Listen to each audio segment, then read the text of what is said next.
You are about to listen to the words of Fethullah Gulen, a distinguished Islamic scholar and thinker. In this podcast, you will hear his essay, The Nature of Islamic Religion. There are two sides to the love of truth. One is science in the broadest sense, and the other is religion. Consciousness and the universe are related through our discovery of reality on the one hand and our attitude towards it on the other. The former is the subject of science, which also includes the study of religious knowledge, while the latter is shaped by religion itself. A science that is not founded on the analysis of existence and guided by the love of truth suffers from its lack of vision, and its findings cannot escape contradiction. Science that is pursued for some personal interest will certainly come to an impasse. Likewise, knowledge that is overdetermined by a particular philosophy or doctrine will inevitably cause confusion. Religion, particularly in the case of Islam, offers distinct sources of knowledge and is equally an expression of the love of truth. With regard to matters beyond the boundaries of natural science, religion is a sure guide, clear in its style and profound in its method. Unfortunately, science is too often subordinated to particular philosophies or doctrines, thus narrowing its focus. In this way, science becomes an obstacle to truth. Even religion, our heavenly reality, can become a source of hatred in the hands of fanatics. What a paradox that a thing may become its opposite. Imagine a school of science. In its natural essence, it is as sacred as a temple, but it capitulates to a particular worldview. In the hands of such a school, science becomes a site of bigotry and prevents freedom. Now science condemns itself, becoming more inauspicious than even the most cursed ignorance. And imagine a religion that has been made into a vehicle for certain narrow interests. This temple then becomes little more than a political chamber, and worship deteriorates into formalism. The transcendence of both religion and the religious life is diminished. If we proclaim science, but use our schools solely to promote ambition and ideology, then these schools are no longer sacred places. They are merely the arenas that sharpen our desires, ambitions, and hatred. And if we proclaim piety but slander those with whom we do not agree, calling them infidels and hypocrites, then our places of worship actually alienate people from God and darken their hearts. This is not the purpose of revelation. The enmity against religion that exists today is a form of bigotry that would please Satan. But fists raised in religion's defense are just as bad. When we attack the opinions of others, we display an ignorance that would grieve the angels. If a person does not know true faith or heed conscience when it speaks, if he is bereft of divine love, if he does not treasure what is precious to God, then that person is not truly religious, regardless of his appearance. To mistake appearance for true religion is to insult the universal essence of religion itself. Our desires and ambitions will undermine both science and religion if we mistake them for empirical findings or present them as if they are piety.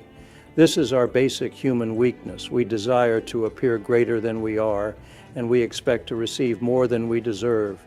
And if religion or science is lauded by society, we too easily seek to hide our weaknesses behind their esteem.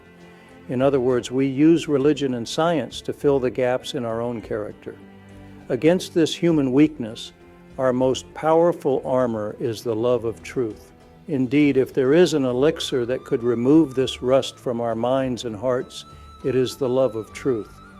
When our souls are enraptured with this love, our human weaknesses melt away. The love of truth leads us to God and establishes our connection with creation.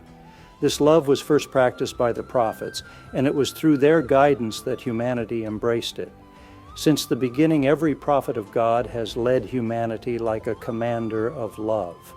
Their movements form embroidered patterns on love's canvas. Their individual existences dissolve into the pool of divine love. This is the true value of their mission. The life of Jesus was a poem that proclaimed the love of humanity in every form. Prophet Muhammad, the pride of humanity, demonstrated the truth of Fuzouli's poem, "My word is the flag bearer of the army of lovers." His life gave voice to this divine love. and when his love could be contained no longer, he walked to the hereafter with his eyes fixed upon its eternal manifestations. The Qur'an is a message of love if it is read with faith and attention. It is the convergence of longing and reunion, the passion for truth, the love of knowledge, the work of research and serious inquiry, the discipline of contemplation. These are the subjects of its every chapter. The Qur'an beckons to believers like a diamond deposit in which curious explorers discover new treasures with every visit. Wrapped in the indescribable pleasures of thought, everyone who searches the Qur'an carefully unearths new wonders. With its rich content, the Qur'an is uniquely capable of relieving our sufferings and curing our centuries-old wounds. But sadly, its representatives today are poor in spirit. Their passion is not for the truth, their learning is superficial, and their judgments are twisted. They do not practice self-interrogation, but prefer to criticize others. They privilege self-interest, promote ambition over reason, and care more about their appearance than their inner depths. Such a misrepresentation of the Qur'an's message, compounded by a general lack of interest in religion today, obscures its perfect purity and instills doubt in hesitant souls. With their eyes blinded by material interests, these false faithful cannot comprehend, let alone reflect, the magnificent universe of the Qur'an imbued with spirit and meaning. Even if they possess all of the trappings of transcendence, they will not comprehend its profound message. The Qur'an is a profound teaching of balance. It offers its adherents a path leading towards universal harmony, in which the relationships between the individual, the family, the society, and creation achieve equilibrium. But the narrowness of our own logic has limited the vast, localized the universal, and reduced the transcendent to the ordinary. Thus, we have allowed the Qur'an's glory to be eclipsed again and again. The great figures of Islamic history, such as Sayyid ibn Jubair, Abu Hanifa, Ahmad ibn Hanbal, and Sarakhsi, left behind a legacy that preserves the true spirit of the Qur'an. They would never concede to injustice or oppression, much less promote it. Their judgments were always rooted in their conscience, which was always open to God. They chose the suffering of prison over the pleasures of the palace. They chose freedom in thought and conscience, a freedom that finds its true depth in service to God. Those who live purposefully will die with a purpose, and when they die, they will be laid to rest in our memory, our shared conscience, where they will remain forever. But unlike such lofty souls, the slaves to personal interest do not care about anything serious and remain blinded by their own desires. They live in misery. The legacy they leave is a curse, and the only end they meet will be disaster upon disaster. However, a faithful disciple of the Qur'an, a man of ideals, leads the charge into the infinite. With his life of love, enthusiasm, excitement, and passion, he transcends that which others call reality. He is so courageous that dissolute souls assume him to be mad. A lofty ideal is like a catapult. It can launch us beyond the obstacles of desires and ambition and into the spiritual realm.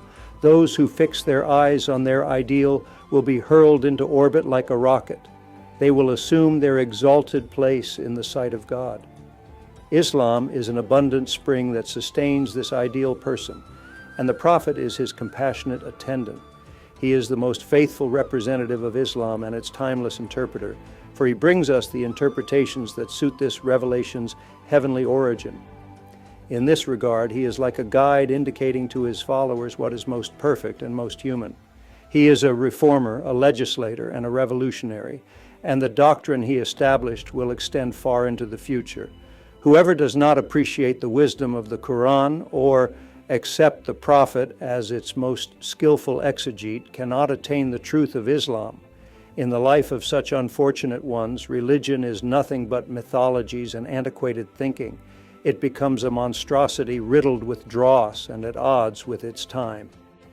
The Qur'an is a spring so deep and immense and so pure and abundant that it is beyond the comprehension of all who approach it. It is thus a source of spiritual satisfaction for all. As our understanding flourishes, the Qur'an becomes to us like a rainbow, always just beyond our grasp. As for the true religious life, It is a transcendent rendering that originates in the Qur'an and shapes us. Those who genuinely follow this religion will experience its inimitable beauty, simple as our everyday life, yet more perfect than we can imagine.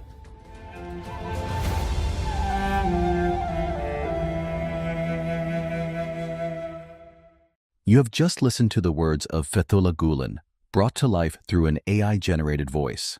Known for his teachings on faith, interfaith dialogue, peace, and education, Meister Gulen also inspired the Hizmet movement, a global initiative that promotes democracy, human rights, equality, and nonviolence. To learn more about Fethullah Gulen and the Hizmet movement, visit fgulen.com.